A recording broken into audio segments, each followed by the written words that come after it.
വേനൽക്കാലം അന്തരീക്ഷ ഊഷ്മാവ് വർദ്ധിക്കുന്ന വെറും ചൂടുകാലം മാത്രമല്ല, മറിച്ച് ഒരു കൂട്ടം രോഗങ്ങളുടെ ആഗമന കാലം കൂടിയാണ്. കടുത്ത വരൾച്ചയും ജലക്ഷാമവും കൂടാതെ രോഗങ്ങളുടെ പടർച്ചയും ഇക്കാലയളവിൽ വർദ്ധിക്കുന്നുണ്ട് എന്ന് തന്നെ പറയാം. കുട്ടികളുടെ അവധിക്കാലമൊക്കെ അടുക്കാറായതുകൊണ്ട് തന്നെ ഇനി രോഗങ്ങളെ കുറിച്ചുള്ള ഭീതിയും ഇക്കാലയളവിൽ രക്ഷിതാക്കൾക്കിടയിൽ വർദ്ധിക്കുന്നുണ്ട് എന്ന് തന്നെ പറയാം. പൊതുവെ പടർന്നു പിടിക്കുന്ന രോഗങ്ങളാണ് വേനലിൽ കണ്ടുവരുന്നത്. നല്ല ശുചിത്വം, ഭക്ഷണശീലവും മുൻകരുതലും കൊണ്ട് രോഗങ്ങളിൽ നിന്ന് മാറി നിൽക്കാവുന്നതേ ഉള്ളൂ എന്ന് വേണം പറയാം. എന്നാലും അത്തരത്തിൽ ഇപ്പോൾ സംസ്ഥാനത്ത് പടർന്നു പിടിക്കുന്ന അസുഖമാണ് മുണ്ടിനീര്. ഈ അസുഖം പടരുന്ന സാഹചര്യമാണ് ഇപ്പോൾ സമൂഹത്തിൽ ഉയരുകയും ചെയ്യുന്നത്. ഇതുവരെ 6000-ഓളം കേസുകളാണ് റിപ്പോർട്ട് ചെയ്തിരിക്കുന്നത്. മലപ്പുറം, കോഴിക്കോട്, തൃശൂർ എന്നിവിടങ്ങളിലായിട്ടാണ് വ്യാപകമായി മുണ്ടിനീര് പടർന്നു പിടിക്കുന്നത്. മുണ്ടിനീരിനെ തുടർന്ന് തൃശൂരിലടക്കം നിരവധി സ്കൂളുകൾക്ക് അവധി നൽകിയിരിക്കുകയാണ് സർക്കാർ. സാധാരണ കുട്ടികളെ ബാധിക്കുന്ന രോഗമാണ് മുണ്ടിനീര്. മുണ്ടിനീരിന്റെ ലക്ഷണങ്ങൾ എന്തൊക്കെയാണ് എന്ന് നോക്കിയാലോ. മുണ്ടിനീര് പാരമിക്സോ വൈറസ് രോഗാണുവിലൂടെയാണ് പകരുന്നത്. വായുവിലൂടെ പകരുന്ന ഈ രോഗം ഉമിനീർ ഗ്രന്ഥികളെയാണ് പ്രധാനമായും ബാധിക്കുന്നത്.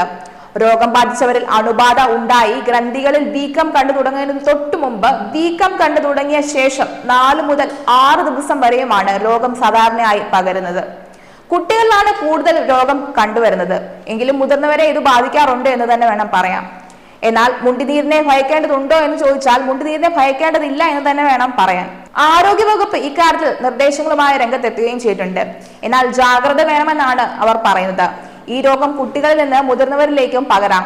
പ്രധാനമായും ഉമിനീർ ഗ്രന്ഥികളെ ബാധിക്കുന്ന മുഖത്തും കഴുത്തിനും വീക്കവും വേദനയും ഉണ്ടാകുന്ന പകർച്ചവ്യാധിയായ വൈറൽ അണുബാധയാണ് മുണ്ടിവീക്കം.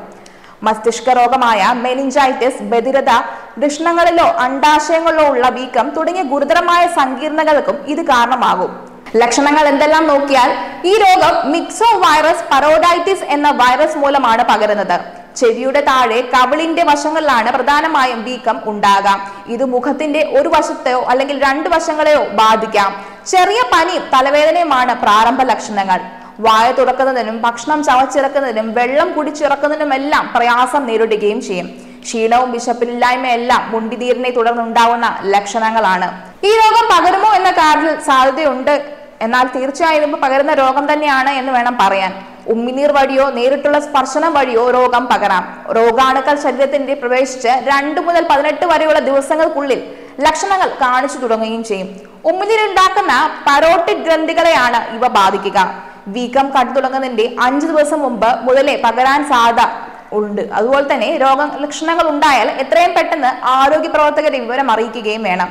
ഡോക്ടറെ കണ്ട് ചികിത്സ തേടുക. ഉമിനീർ ചുമയ്ക്കുമ്പോഴും അതുപോലെ തന്നെ തുമ്മുമ്പോഴും പുറത്തു വരുന്ന സ്രവങ്ങൾ, ഇവയുടെ കണികകൾ വായുവിൽ കലരുന്നത് മൂലം രോഗിയുമായി അടുത്തിടപഴകുന്നതിലൂടെയും രോഗി കൈകാര്യം ചെയ്യുന്ന വസ്തുക്കൾ ഉപയോഗിക്കുന്നതിലൂടെയും രോഗം മറ്റൊരാളിലേക്ക് പകരുവാനും സാധിക്കും. അതുകൊണ്ട് തന്നെ കരുതൽ നന്നായി ഉണ്ടാവണം ഈ ഒരു രോഗത്തിന്റെ കാര്യത്തിൽ. പ്രത്യേക ശ്രദ്ധ പുലർത്തിയില്ല എങ്കിൽ തലച്ചോർ, വൃഷ്ണം, അണ്ഡാശയ, പാൻക്രിയാസ് ഗ്രന്ഥി എന്നിവയ്ക്ക് അണുബാധ ഉണ്ടാകുകയും ചികിത്സിച്ചില്ലെങ്കിൽ കേൾവി തകരാറിനും ഭാവിയിൽ പ്രത്യുത്പാദന തകരാറുകൾ ഉണ്ടാകുന്നതിനും സാധ്യതയുണ്ട്.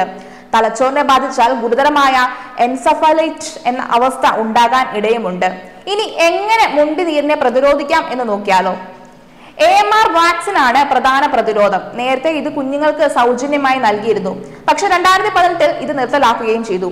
ഇപ്പോൾ MR വാക്സിൻ മാത്രമാണ് നൽകുന്നത്. പനി, വേദന തുടങ്ങിയ ലക്ഷണങ്ങൾക്ക് ചികിത്സ നിർബന്ധമായും നൽകുകയും വേണം.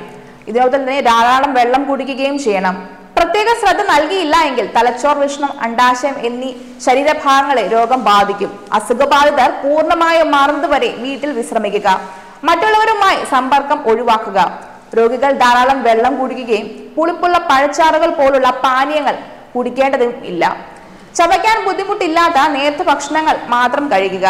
നീരിന്റെയും വേദനയുടെയും പ്രയാസം കുറയുന്നതിനായി ഇളം ചൂടുള്ള ഉപ്പുവെള്ളത്തിൽ കവിൾ കൊള്ളുക. അതുപോലെ തന്നെ ഐസ് വെക്കുന്നതും ചൂടുവെള്ളത്തിൽ മുക്കിപ്പിഴിഞ്ഞ തുണി ഉപയോഗിച്ച് ചൂട് വെക്കുന്നതുമൊക്കെ നീരിനും വേദനയ്ക്കും ആശ്വാസം നൽകാനും സഹായിക്കും. സാധാരണയായി 2 ആഴ്ച കൊണ്ട് തന്നെ ഈ രോഗം ഭേദമാകാറുമുണ്ട് എന്ന് പറയാറുണ്ട്. എന്തായാലും ഇത്തരം കാര്യങ്ങൾ ശ്രദ്ധിക്കുക. മുണ്ടിനീരിൽ നിന്ന് രക്ഷ നേടാൻ ശ്രമിക്കുക.